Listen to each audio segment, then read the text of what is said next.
বৰ্তমান সময়ত ভাৰতৰ ডাঙৰ চহৰ দিল্লী, মুম্বাই তো এনেকুৱা এই চহৰবিলাকত এই বায়ু প্ৰদূষণ এয়াৰ পলিউশ্যন ইমান বেছি বাঢ়ি গৈছে যে মানে একদম বিপদজনক কেৱল 150ৰ পৰা 200ৰ ভিতৰত। যদি আমি এয়াৰ কোৱালিটি ইণ্ডেক্স মানে একিউআই যদি আমি চাবলৈ যাওঁ তেতিয়াহ'লে 150ৰ পৰা 200ৰ ভিতৰত সেইটো মানে একদম ডেঞ্জাৰাছ। কিন্তু আমাৰ দিল্লীত এতিয়া যদি আপুনি চাব যায় 349 এতিয়া বৰ্তমান তাত মানে একিউআই লেভেলটো হৈ আছে।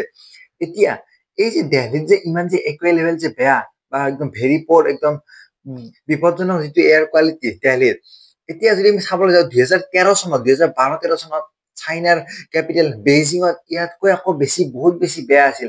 তাত আকৌ 900+ মানে 900 ক্ৰছ কৰি গৈছিল এয়াৰ কোৱালিটিয়ে।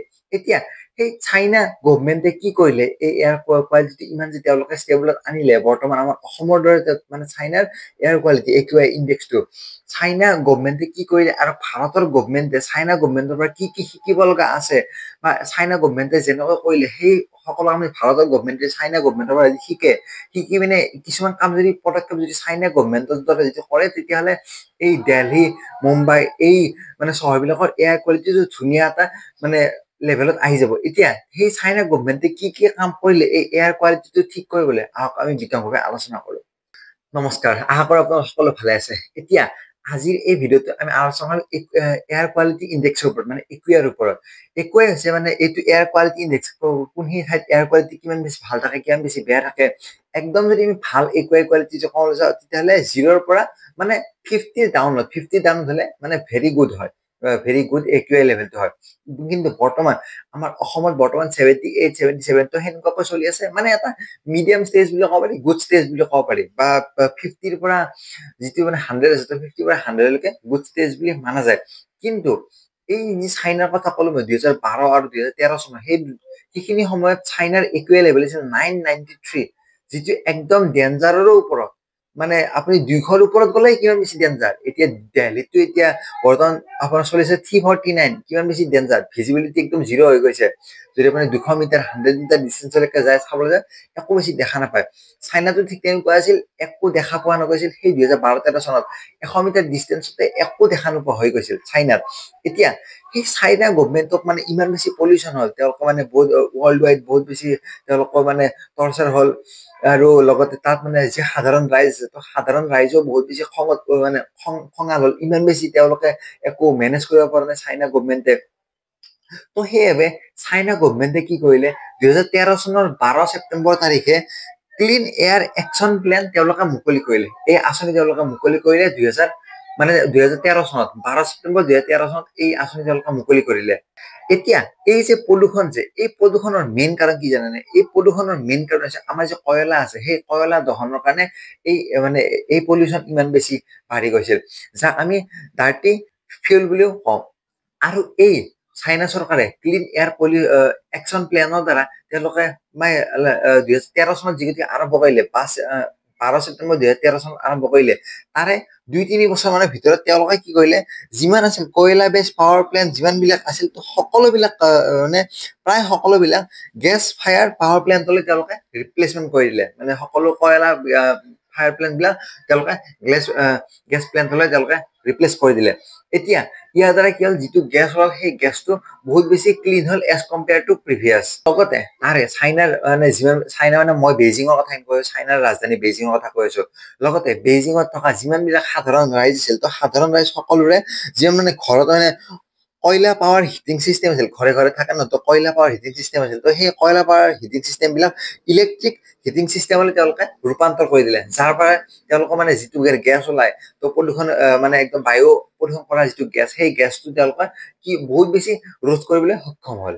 আৰু যান বাহনৰ পৰা যিমান বেছি পলিউশ্যন হয়, তো সেইবাবে চাইনা চৰকাৰে কি কৰিলে, ৱৰ্ল্ডৰ ভিতৰত লংগেষ্ট ৰেলৱে ট্ৰেক বনাই দিলে, 783 কিলোমিটাৰ লংগেষ্ট ট্ৰেইন, এইটো ৱৰ্ল্ডৰ একদম লংগেষ্ট হয়।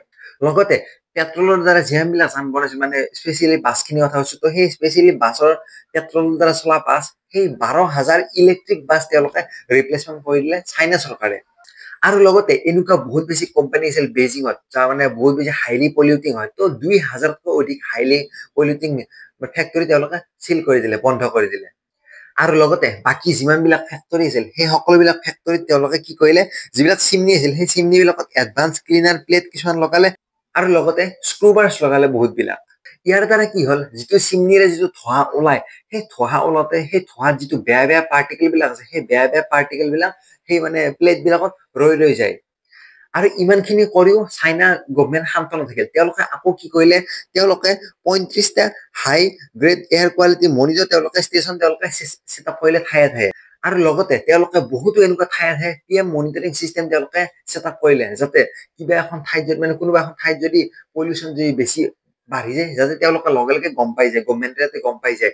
আৰু লগতে চাইনা গভমেণ্টে এনেকুৱা আকৌ এটা ৰুল দিছিল যে চাইনাত মানে সেই সময়ত যদি মানে ডাঙৰ ডাঙৰ অফিচাৰ বিলাকক সেই ৰুল এটা দিছিল, যদি সেই অফিচাৰজনে নিজৰ যিখিনি মানে কভাৰত থকা যিখিনি এৰিয়া আছে, সেই এৰিয়াখিনি যদি পলিউশ্যন খিনি ঠিকমতে ৰখাব পাৰে, এয়াৰ কোৱালিটিৰ এটা ইণ্ডেক্স এটা মানে এয়াৰ কোৱালিটিৰ এটা নাম্বাৰ এটা দিয়া হৈছিল।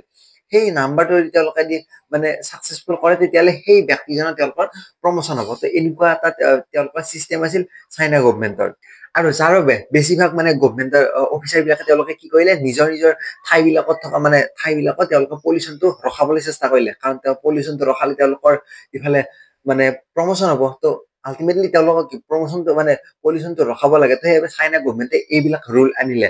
আৰু যাৰ বাবে আজি সেই 993ত যোৱা এয়াৰ কোৱালিটি ইণ্ডেক্স AQI আজি বৰ্তমান 70-80ৰ ভিতৰত সীমাবদ্ধ। চাওক কিমান এটা ধুনীয়া এয়াৰ কোৱালিটি।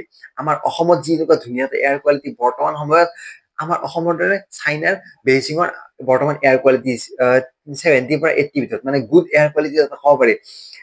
এতিয়া সেই চাইনা চৰকাৰে যিখিনি কাম কৰিলে, সেই কামখিনি এতিয়া আমাৰ ইণ্ডিয়া গভমেণ্টে এতিয়াই যি আৰম্ভ কৰে, এই যি দিল্লীৰ যি মানে এয়াৰ কোৱালিটি ইণ্ডেক্স আছে 300+ 350 মান গৈছে বৰ্তমানলৈকে, সেই এয়াৰ কোৱালিটি ইণ্ডেক্স বহুত বেছি কমি আহিব। সেইবাবে মই ভিডিঅ'টো প্ৰথমতে কৈছো, চাইনা গভমেণ্টে যিখিনি কৰিলে তাৰ পৰা দেখি কি ইণ্ডিয়া গভমেণ্টে বহুতখিনি কাম কৰে, বহুত বেছি উপকৃত হ'ব আমাৰ ভাৰতীয় ৰাইজ। মানে নৰ্থ ইণ্ডিয়াৰ যিখিনি আছে, মেইনলি পলিউশ্যন হৈছে দেলহিখনত আৰু মুম্বাইখনতো বহুত বেছি পলিউশ্যন আছে।